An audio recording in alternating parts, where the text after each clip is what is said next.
नमस्कार दोस्तों, स्वागत है आपका इन्वेस्टिंग दर्पण की एक और वीडियो में। और आपको अपडेट करना चाहूँगा बजाज हाउसिंग फाइनेंस लिमिटेड यानी कि बजाज हाउसिंग फाइनेंस स्टॉक पर। बात करें बजाज हाउसिंग फाइनेंस की तो स्टॉक कल काफ़ी फोकस में रहा है। बात करें 12 दिसंबर को तो 6% तक की बड़ी गिरावट देखने को मिली है और स्टॉक की क्लोजिंग 133 रुपये के आसपास होती हुई देखने को मिली है।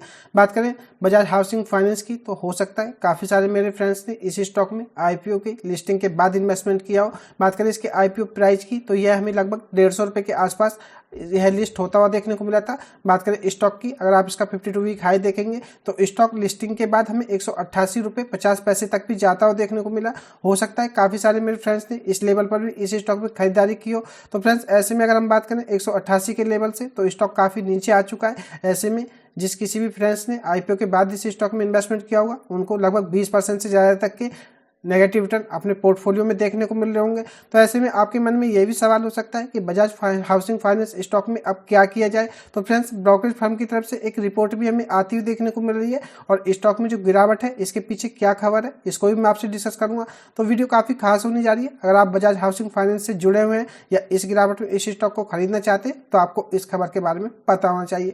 बात करें बजाज हाउसिंग फाइनेंस की तो इसका मार्केट कैप आपको 1.11 लाख करोड़ आपको देखने को मिलेगा, यानी कि एक लार्ज कैप स्टॉक है। और अगर हम इसकी रिटर्न्स परफॉर्मेंस को देखें तो यह इसका मैक्सिमम चार्ट मैंने लगाया है 163 रुपये से यह आपको डाटा देखने को मिल रहा है। यानी कि बात करें स्टॉक की तो यह लगभग 19% की गिरावट में हमें अभी भी देखने को मिल रहा है। तो ऐसे में फ्रेंड्स इस स्टॉक में आपको फ्रेश इन्वेस्टमेंट करना चाहिए या नहीं करना चाहिए, इसके बारे में भी जो ब्रोकरेज फर्म ने कुछ बताया है तो आप उसको देख करके इस स्टॉक में आगे का अपना व्यू बना सकते हैं। तो देख लेते हैं फटाफट बजाज हाउसिंग फाइनेंस से जुड़ी हुई हमें क्या खबर देखने को मिल रही है। बने रहिएगा वीडियो में। इससे पहले चैनल पर नए हैं तो चैनल को भी सब्सक्राइब कर लें। वीडियो अच्छी लगे तो वीडियो को लाइक करना भी ना भूलें। और फ्रेंड्स यह डिस्क्लेमर है, अगर मैं आपको पर्सनली बताऊं तो यह स्टॉक मेरे पास भी है और मैंने इस स्टॉक में इसी लेवल के आसपास इन्वेस्टमेंट किया था। यानी कि मुझे जो भी रिटर्न्स इस स्टॉक में पहले बन रहे थे वह अब नेगेटिव में आ चुके हैं। तो मुझे भी ऐसा नहीं है कि इस स्टॉक में लॉस हो रहा है, लेकिन ऐसा नहीं है। अगर मैं आपको पर्सनली बताऊं तो इस स्टॉक को मैं बिल्कुल भी एग्जिट करने नहीं जा रहा हूं,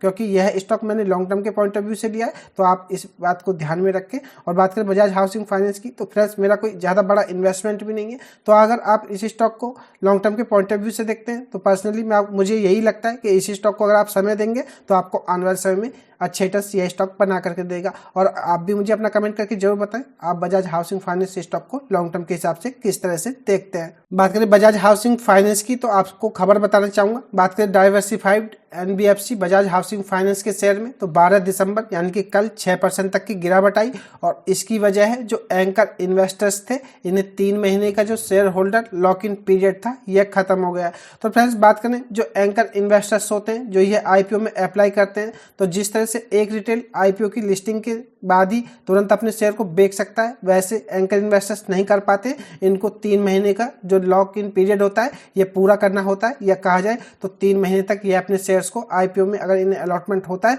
तो बेच नहीं पाते हैं। तो बात करें इनका तो जो कल है हमें लॉक इन पीरियड खत्म होता हुआ देखने को मिला है। यानी कि जिस किसी भी एंकर इन्वेस्टर्स को IPO में अलॉटमेंट हुआ था तो उनको अच्छे रिटर्न से इस स्टॉक में देखने को मिले और उनके ऊपर जो लॉक इन पीरियड का जो एक टाइम था यह खत्म हो गया है। तो जिसके चलते उन्होंने बड़ी बिकवाली की है और इसी के चलते हमें बजाज हाउसिंग फाइनेंस के शेयर में बड़ी गिरावट देखने को मिली है। तो फ्रेंड्स कोई खबर बुरी नहीं है। बात करें तो लॉक इन पीरियड के चलते जो एंकर इन्वेस्टर्स हैं अपनी हिस्सेदारी को वे बेच पाए हैं, इसी के चलते हमें स्टॉक में गिरावट देखने को मिली है। बात करें लॉक इन पीरियड के खत्म होने से तो कंपनी का जो 12.6 करोड़ तक के जो शेयर थे यह लगभग 2% इक्विटी ट्रेड के लिए फ्री होंगे। और बात करें लेकिन तो लॉक इन ओवर होने का मतलब यह नहीं है कि सभी शेयर ओपन मार्केट में बेचे जाएंगे, बल्कि यह केवल ट्रेड के लिए फ्री होंगे। तो फ्रेंड्स बात करें तो इनका मतलब यह भी नहीं है कि यह ओपन मार्केट में बेचे जाएंगे, बल्कि यह केवल ट्रेड के लिए ही फ्री होंगे। तो आपको यह भी पता होना चाहिए। बात करें बजाज हाउसिंग फाइनेंस का शेयर BSE पर लाल निशान में 139 रुपये 20 पैसे पर खुला और इसके बाद इस शेयर में गिरावट आई और यह पिछले भाव से लगभग 6.4% लुढ़क करके 132 रुपये 30 पैसे तक के लोग तक चला गया। कंपनी का मार्केट कैप 1 लाख करोड़ रुपए से ज्यादा है। कारोबार बंद होने पर शेयर 132 रुपये 80 पैसे पर सेटल हुआ और बजाज हाउसिंग फाइनेंस का शेयर 16 सितंबर को लिस्ट हुई थी और IPO निवेशकों को पैसा दुगना कर दिया था। यानी कि IPO ने इसके लिए अच्छा पैसा इन्वेस्टर्स को बना करके दिया था। और आगे जान लेते हैं बजाज हाउसिंग फाइनेंस का IPO खुलने से पहले 104 एंकर निवेशकों को 1758 करोड़ रुपए के 25 करोड़ 11,42,856 शेयर्स जारी हुए थे और एंकर इन्वेस्टर्स के लिए 1 महीने का शेयर होल्डर लॉक इन अक्टूबर में खत्म हुआ था और अब 3 महीने का लॉक इन 12 दिसंबर को खत्म हुआ है। तो आपको यह भी पता होना चाहिए। बजाज हाउसिंग फाइनेंस का 6,560 करोड़ रुपए का आईपीओ हमें देखने को मिला था, जो कि 67.43 गुना हमें सब्सक्राइब होता हुआ देखने को मिला था।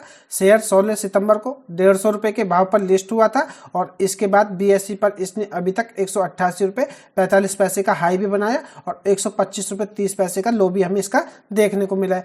शेयर अपने रिकॉर्ड हाई से 29% नीचे और रिकॉर्ड लो से देखें तो 6% ऊपर ट्रेड कर रहा है, यानी कि अभी भी यह 6% हमें इसके लो से देखें तो ऊपर ट्रेड करता हुआ देखने को मिल रहा है। शेयर अपनी लिस्टिंग प्राइस से नीचे है, लेकिन आईपीओ प्राइस 70 रुपए और 90% ज्यादा कीमत पर है, यानी कि बात करें इसके जो आईपीओ प्राइस बैंड था इसका हमें ये 70 रुपए देखने को मिला था। तो फ्रेंड्स बात करें इसमें तो अभी भी स्टॉक हमें 90% इसके आईपीओ प्राइस से ऊपर देखने को मिलता है, तो यह भी आपको पता होना चाहिए।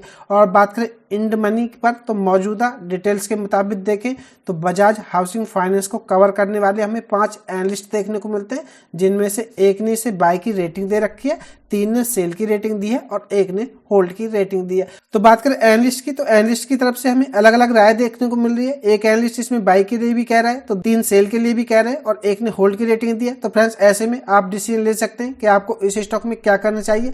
अगर मैं आपको पर्सनली बताऊं तो फ्रेंड्स यह स्टॉक अच्छा है। अगर आपको यह स्टॉक नीचे के लेवल पर मिले तो आप इस स्टॉक में थोड़ा थोड़ा खरीदना शुरू करें और लॉन्ग टर्म के लिए देखें, आपको यह स्टॉक आने वाले समय में अच्छे रिटर्न्स बना करके देगा।